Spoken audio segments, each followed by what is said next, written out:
Anyway, it's such an honor for me to now introduce our speaker today. Judge Bernice Donald is known as a trailblazer, having taken the long and difficult road to success. After 28 years of experience on the bench, Judge Donald now sits on the United States Court of Appeals for the Sixth Circuit. And after being nominated by President Barack Obama in 2010, she became the first African-American female judge to sit on the court. So I am really pleased to introduce our speaker today, and I think she's going to give you a little history of how we met. So come on up. Thank you.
have a dream that one day this nation will rise up and live out the true meaning of its creed. We hold these truths to be self-evident, that all men are created equal. We shall overcome. We shall overcome someday.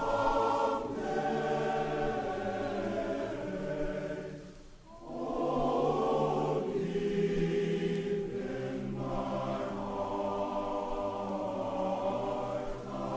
I do believe that we shall overcome someday. We believe that all men are created equal, yet many are denied equal treatment. We believe that all men have certain unalienable rights, Yet many Americans do not enjoy those rights. We believe that all men are entitled to the blessings of liberty. Yet millions are being deprived of those blessings, not because of their own failures, but because of the color of their skin. The reasons are deeply embedded in history and tradition and the nature of man. We can understand without rancor or hatred how this all happened, but it cannot continue. Our Constitution, the foundation of our republic, forbids it. The principles of our freedom forbid it. Morality forbids it. And the law I will sign tonight forbids it.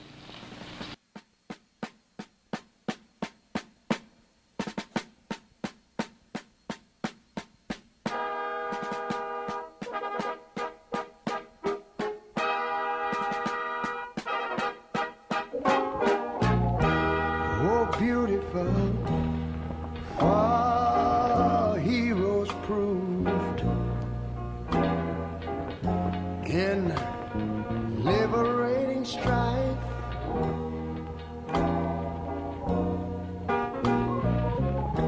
Who more than self their country loved, and mercy more than life.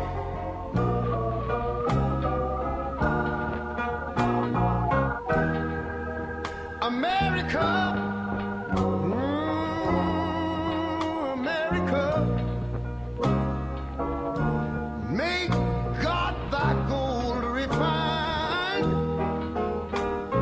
till all success be nobleness, and ever again divine. And you know, when I was in school, we used to sing it something like this. Listen here. Oh,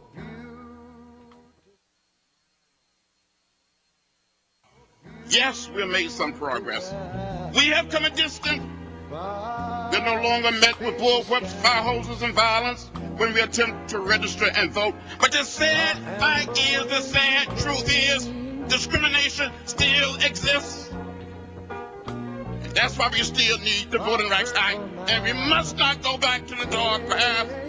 We cannot separate the debate today from our history and the paths we have traveled. When we marched from Selma to Montgomery in 1965, it was dangerous. but now wait a minute. It was a matter of life and death. America, I was speaking, I had a concussion at the parade. I almost died. I gave a little blood, but some of my colleagues gave their very lives. We must pass this act without any amendment. any brotherhood from sea to shining sea. You know, I wish I had somebody to help me sing this. America, I love you, America. You see, my God, He done shed His face on thee. And you ought to love Him for it, 'cause He crowned that good. He told me He would. Every brotherhood from sea to shining sea. Oh, Lord, I thank you, Lord.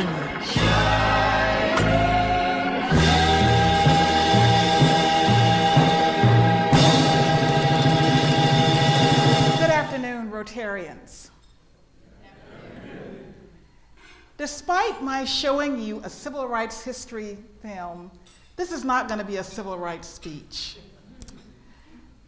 Kat asked me earlier, tell me about your journey here to this point. And I wanted to show you my journey. I also wanted to share with you how the phenomenal woman, Julie Dubsky, and I met.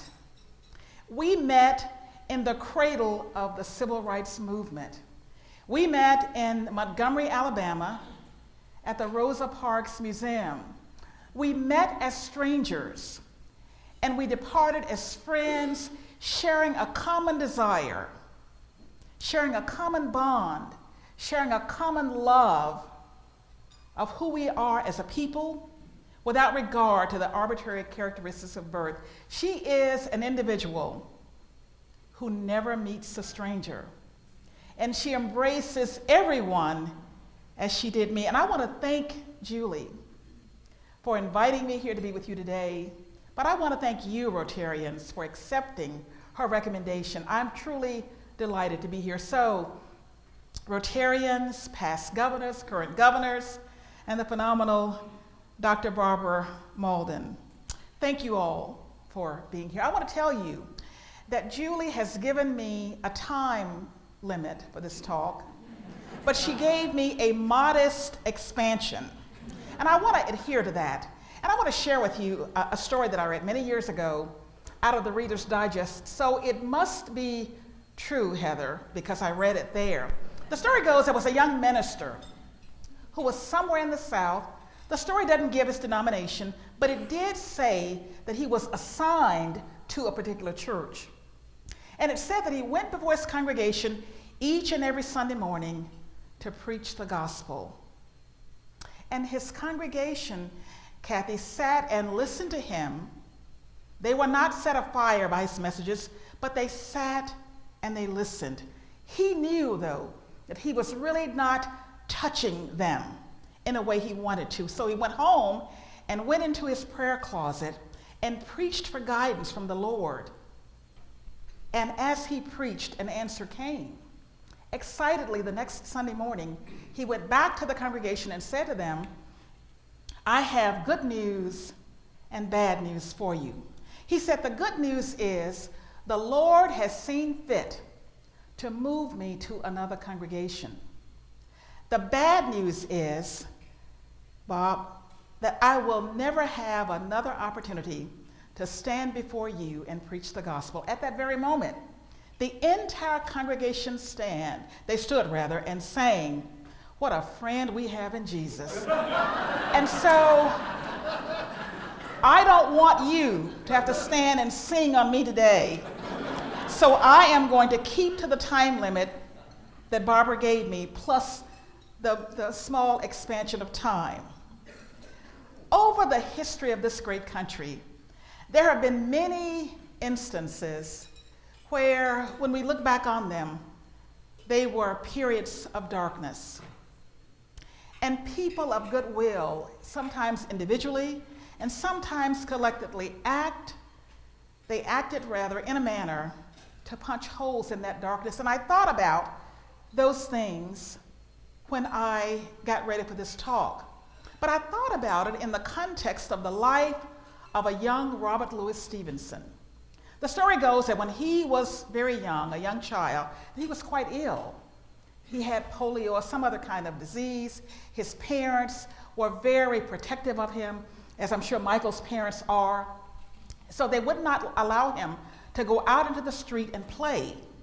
And he would stand in the window looking out, just watching things on the street. And the story goes that on this one night, he was just glued to the window.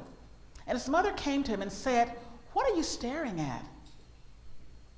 There was a man going down the street, lighting the gas lamps that line the street. And each time he lit one, the lamp would light up and the light would pierce the darkness. And he told his mother, "I'm watching the man punch holes in the darkness." When I think about the work that you do, the service projects, the people who have stood and represented the best of we Americans in times of difficulty and in times of crises, I think of that as people punching holes in the darkness. And there have been dark times. If you think about the Trail of Tears, when 4,000 American Indians died as they were being marched from lands east of the Mississippi to western lands. That was a dark time.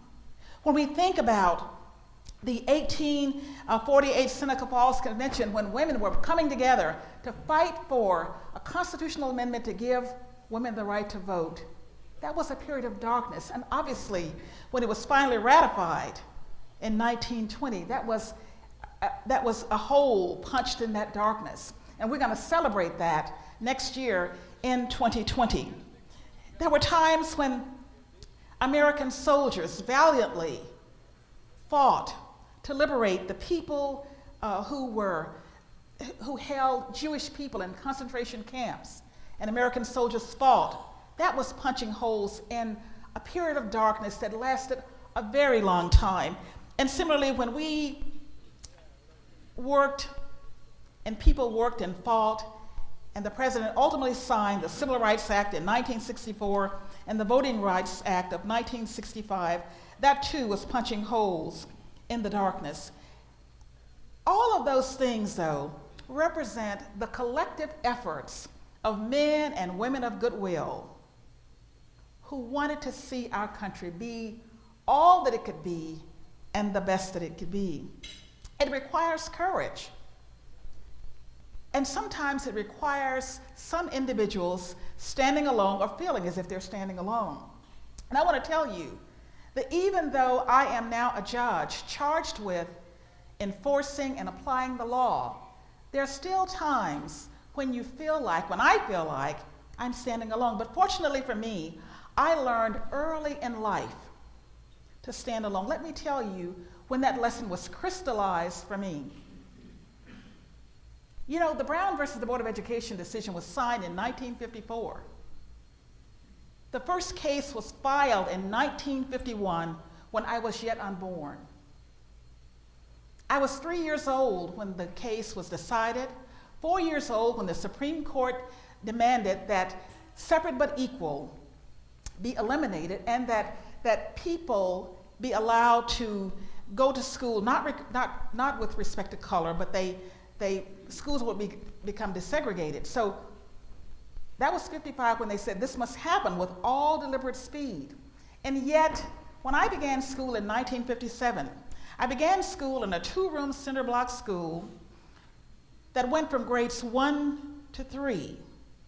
Grades 1 and 2 were in one room, grade 3 was in the second room, and the kids who went to school beyond those grades went to school in the black church across the cemetery. And their grades were separated by pews being assembled. So these 3 pews would be grade 4, these would be grade 5, and on and on and on. But it was all in one large room. And yet we persisted. In 1959, in North Mississippi, a new school was built for the black kids.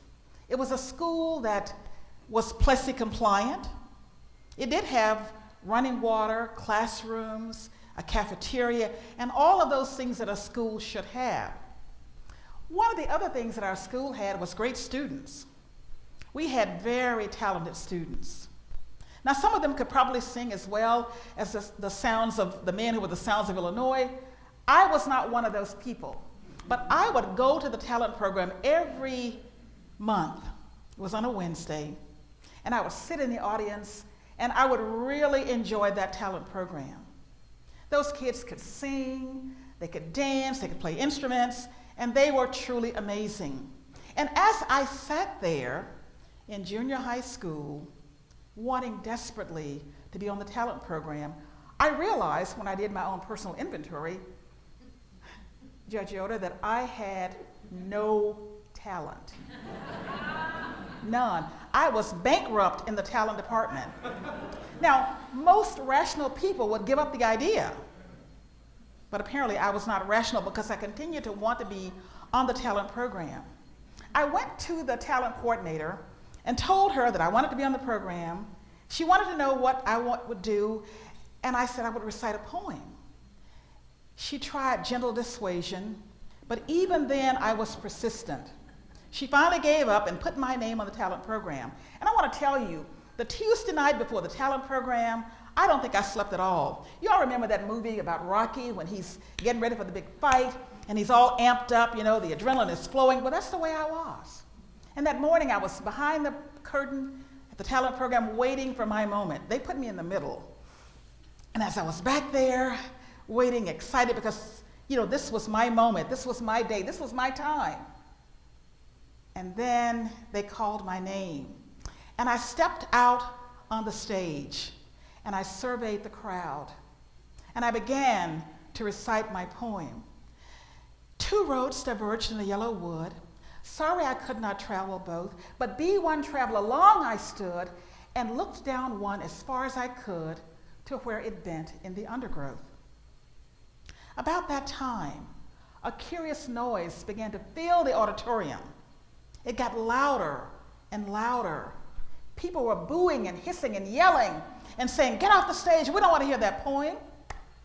It dawned on me in the fog of that noise that they were inviting me to leave the stage. And in that moment, Julie, I decided to decline the invitation because even then I sensed that I would never again get an opportunity to be on the stage for another talent program. I stood there and I continued until I had completed every line and every stanza of that poem. And then I walked off the stage utterly humiliated because that confirmed for me once and for all that I had no talent. I want to tell you that I never again bulldozed my way on another talent program. But a great thing happened. I went to sleep that night and I woke up the next morning. I didn't die. I learned that being rejected and being humiliated is embarrassing, but it's not fatal. And later on, I drew lessons from that experience. I learned later on, as I look back on that if you believe in something and if there's something you want to do, even though no one stands with you, and even though you're not encouraged, stand and do it anyway. It also taught me the ability to really pursue the things that I believed in, to go for it if I believed in it, and eventually somebody else might join me. I learned early in my life that when you bottom out in junior high school, you have no place to go but up. And I have continued to learn from those lessons. So I want to say to you today that I am a United States Circuit Court judge for all that that means. I love what I do. I get to meet people all over the world. 2 weeks ago, I worked with judges in the Philippines representing the great United States of America.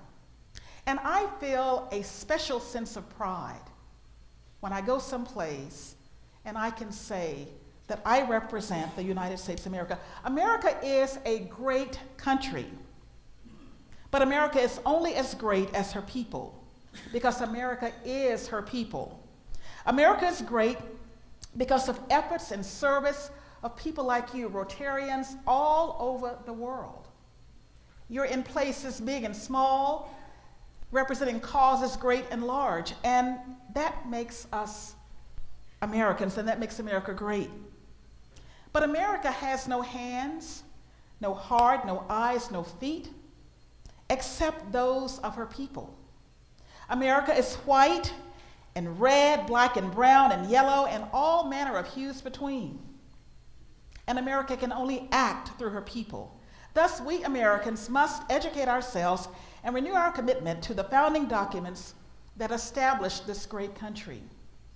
Thomas Jefferson said, "I know of no safe depository of the ultimate powers of the society but the people themselves. And if we think them enlightened enough to exercise their control with a wholesome discretion, the remedy is not to take it from them, but to inform their discretion by education." America is a great nation with a complex history, as evidenced by the timeline of events that I said before and those that I showed you in the paper. But history is an account of what has happened in the life and development of a people, a country, an institution, and indeed a nation. Principles of freedom and equality abound. Our nation has always had strong systems of laws. Always. But I want to share with you today that laws are not self-executing. Laws are only as good as the people who bind themselves by those laws. We have magnificent founding documents. We've always had those. But it is up to us to make certain that those who will and who are charged with exercising and making certain that we apply those laws, that we do it without regard to those arbitrary characteristics of birth. I became an elected county court judge in 1982, and I've always believed in diversity, always.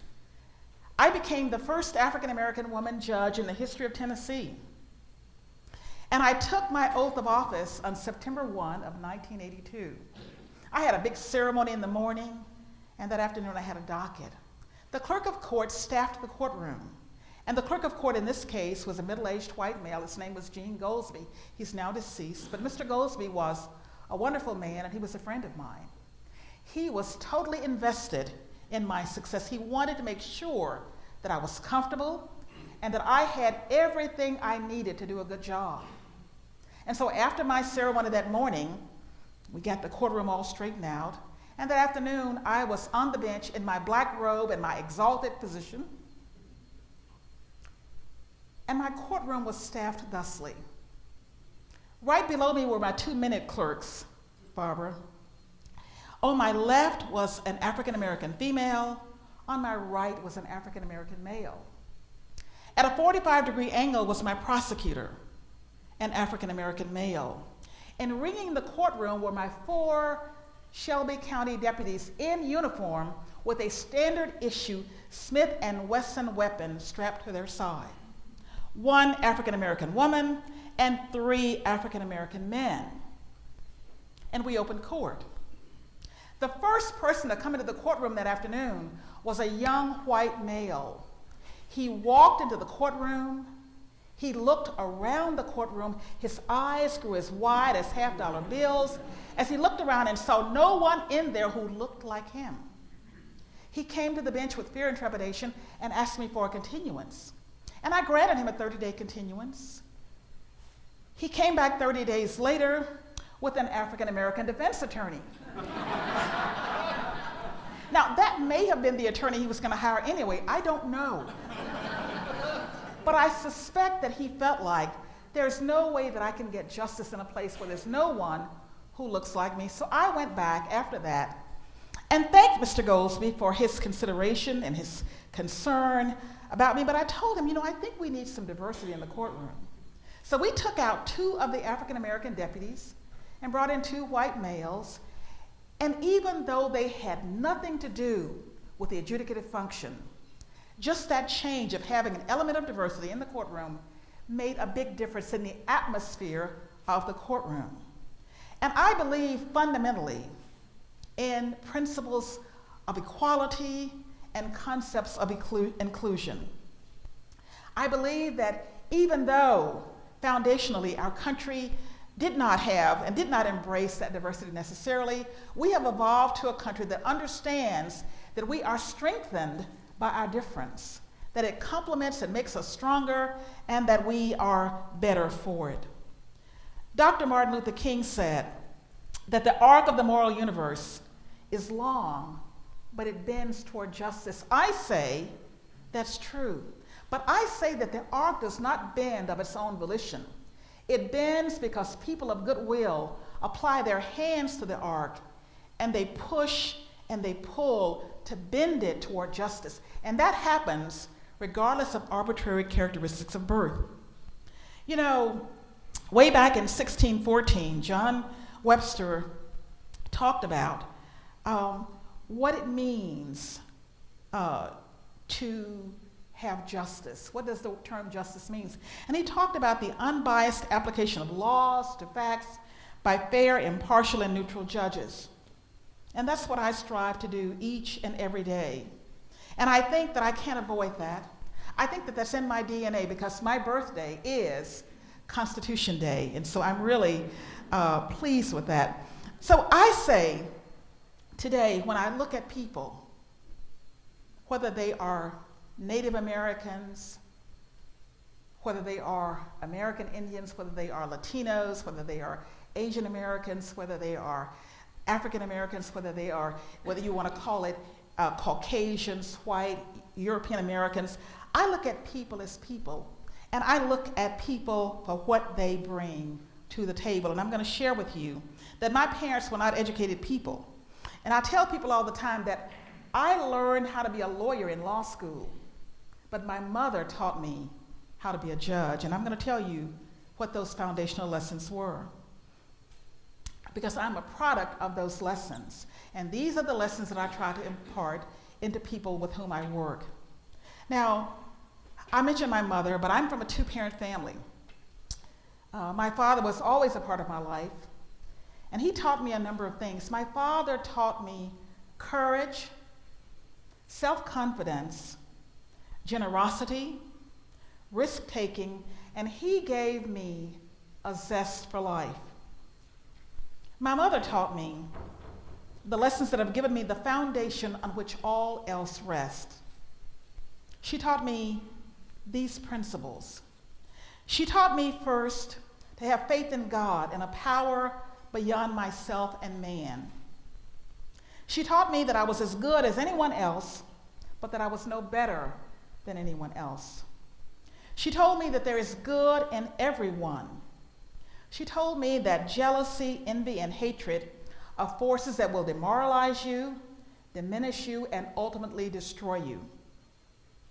She taught me to give a full day's work for a full day's pay.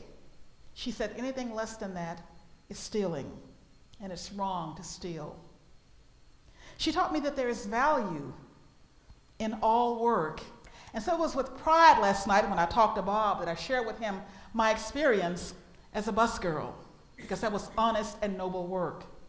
She taught me not to fear or shun people who are different, because to those people, I am different.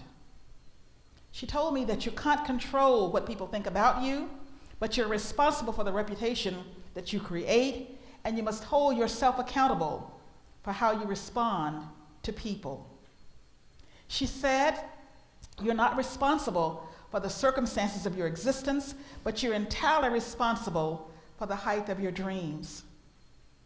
And she taught me that I should never be afraid to stand alone. She said, stand up straight, because when you do, no one can ride your back. And later on, she added, if you fall down, don't lie there and take a nap. Get up and get going. And she said, pick your friends, and don't let your friends pick you, because you will ultimately be known by the friends that you keep. I have embraced those lessons, and they have served me well. I love to be inspired by the works, the lives, and the words of other people. And I will again share with you the words of Dr. King, because I know in Rotary, with all of the projects that you do, some of them people are going to applaud you for, and some of them, sometimes your fellow Rotarians are going to say, why are we investing our money in this project? Are we really getting a return on our investment or our contribution? And for the accountants in the room, I know that I'm probably using the wrong term, but you know what I mean. For the money that I pay, am I getting what I should get? But Dr. King said, on some positions, cowardice asks the question, is it safe? Expediency asks the question, is it polite? And vanity comes along and asks the question, is it popular? But conscience asks the question, is it right? And there comes a time when one must take a position that is neither safe nor politic nor popular, but he must do it because conscience tells him it is right. In order to keep the mission of service and placing service above self, you Rotarians are going to need to constantly nourish yourselves, your dreams, your ambitions, and your projects. In order to do that, I'm going to get ready to close, and I'm going to share with you a poem. And I believe that Dr. Barbara's husband is going to protect me and keep you all from advancing on me and throwing me off the stage. So, this is the poem, because I want each of you Rotarians to plant your own Rotary garden of life. And in that garden, I want you to first plant 5 rows of peas. Plant the P of presence. Don't just be present at Rotary meetings. Have a presence. Plant the P of promptness. Respect your time and others' time. Plant the P of preparation, the P of perseverance, and the P of prosperity. And I don't mean just prosperity in terms of your pocketbook, but in terms of your health, in terms of your membership, in terms of the significance and health of your projects. Next, you should plant 3 rows of squash. Squash discrimination, squash indifference, and squash unjust criticism. Then you should plant 5 rows of lettuce. Let us be faithful to duty. Let us be unselfish and loyal. Let us be true to our obligations. Let us obey the rules and regulations. And let us always commit ourselves to the rules and the goals and the standards and objectives of our Rotary Club. No garden would be complete without turnips. You should turn up for meetings and projects, turn up with a smile, turn up with new ideas and energy, turn up with new members, and turn up with a determination to make everything count for something good and worthwhile. And when tomorrow comes, you should be able to say, Lord, this is a new day, a day filled with promise and opportunity. Today I will do great things because I am great. And I am great not because of who I am, but because of how I serve. I will always, Dr. Barbara, place service above self, and I will never place power above principle. Rotarians, thank you so much for hearing me. Julie, thank you so much for inviting me, and I wish you well, all. Thank you.